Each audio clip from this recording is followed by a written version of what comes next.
जवान ज्योति India gate की पहचान थी, लेकिन अब ये इतिहास बन चुकी है। अमर जवान ज्योति नेशनल वॉर मेमोरियल में मौजूद अमर जवान ज्योति में विलीन हो गई।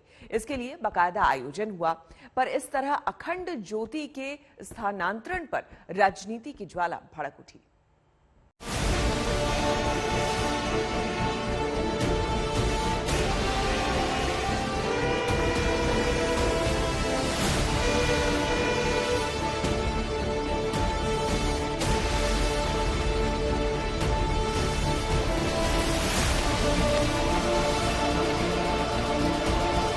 दिन ऐतिहासिक, लम्हा ऐतिहासिक, ऐतिहासिक हर पल।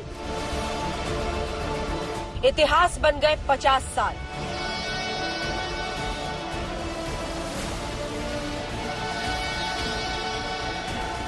और इतिहास बन गई 50 सालों से इंडिया गेट पर जल रही अमर जवान ज्योति। लेकिन वो ज्योति ना तो बुझी और ना ही उसकी लौ कमजोर हुई, बल्कि उस ज्योति को पूरे सम्मान के साथ नेशनल वॉर मेमोरियल की ज्योति के साथ मिला दिया गया।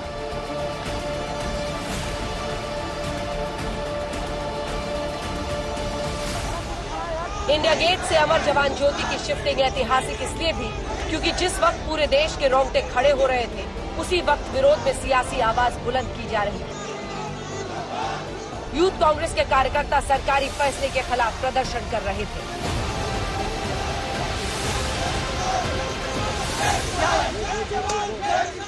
भाजपा सम्मान नहीं कर रहा है, अपमान कर रहा है। अमर जो जवान ज्योति है हमेशा जलना है। किसके लिए जलाता है? याद के लिए, कुर्बानी सादत की याद है वो, उसको जलाने का काम ये लोग ने कर रहा है, उसको स्थलांतर करने का काम कर रहा है। अमर जवान ज्योति की जगह बदलने को लेकर सियासत तब शुरू हुई जब राहुल गांधी ने ट्वीट किया और लिखा, बहुत दुख की बात है कि हमारे वीर जवानों के लिए जो अमर ज्योति जलती थी उसे आज बुझा दिया जाएगा। कुछ लोग देश प्रेम व बलिदान नहीं समझ सकते, कोई बात नहीं, हम अपने सैनिकों के लिए अमर जवान ज्योति एक बार फिर जलाएंगे। राहुल गांधी पर सरकार की ओर से पलटवार किया गया। केंद्रीय मंत्री धर्मेंद्र प्रधान ने लिखा, भ्रांतियां फैलाने और गुमराह करने में राहुल गांधी जी का कोई जवाब नहीं।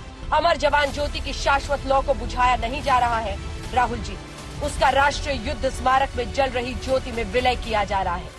यही राष्ट्रीय युद्ध स्मारक जिसका कांग्रेस नेताओं ने विरोध किया था। इसके बाद राहुल गांधी पर चौतरफा हमला हुआ। मैंने बहुत समय पहले राहुल गांधी जी के कमेंट्स को सीरियसली लेना बंद कर दिया, बहुत देर पहले।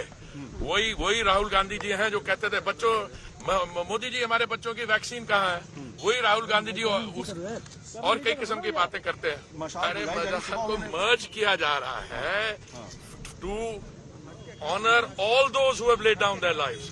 ये 1971 के तो उस समय जो ट्रिब्यूट थी यहाँ पे, अब तो एक वॉर मेमोरियल बनाया गया है जो उन्होंने 70 साल नहीं बनाया, वो हम लोग बना रहे हैं। इंडिया गेट पर जो अमर जवान ज्योति जल रही थी वो 1971 की लड़ाई में शहीद हुए जवानों की याद में थी, लेकिन जिस जगह पर अमर ज्योति प्रज्वलित है वहाँ इस जंग के किसी शहीद का नाम नहीं है।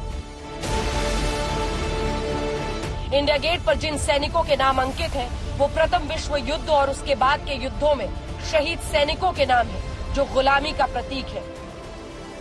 क्योंकि राष्ट्रीय समर स्मारक में 1971 की जंग में शहीद सभी सैनिकों के नाम अंकित हैं, इसलिए अमर जवान ज्योति को वहां विलीन करना ही देश के शूरवीरों को सच्ची श्रद्धांजलि होगी। लेकिन विपक्षी पार्टियों के अपने सवाल नहीं उतरता है।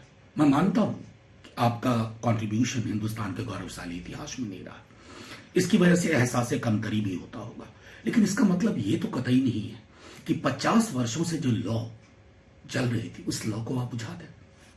ये इस तरह के निर्णय की सलाह कौन देता है आपको? ये सीधे सीधे देश में सारा जो इतिहास है उसको मिटा दिया जाए, हर इतिहास के साथ मोदी जी को जोड़ दिया जाए, उसी दिशा में एक और कदम उठाया जा रहा है।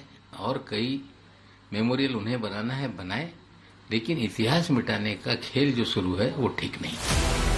अमर जवान ज्योति को लेकर चल रही सियासत के बीच प्रधानमंत्री मोदी ने एक बड़ा ऐलान किया। उन्होंने ट्वीट करके जानकारी दी कि इंडिया गेट पर नेताजी सुभाष चंद्र बोस की ग्रेनाइट से बनी मूर्ति लगाई जाएगी और जब तक मूर्ति तैयार होती है वहां पर नेताजी की होलोग्राम मूर्ति दिखाई देगी। होलोग्राम मूर्ति का उद्घाटन प्रधानमंत्री 23 जनवरी यानी नेताजी के जन्मदिन पर करेंगे। आज तक ब्यूरो।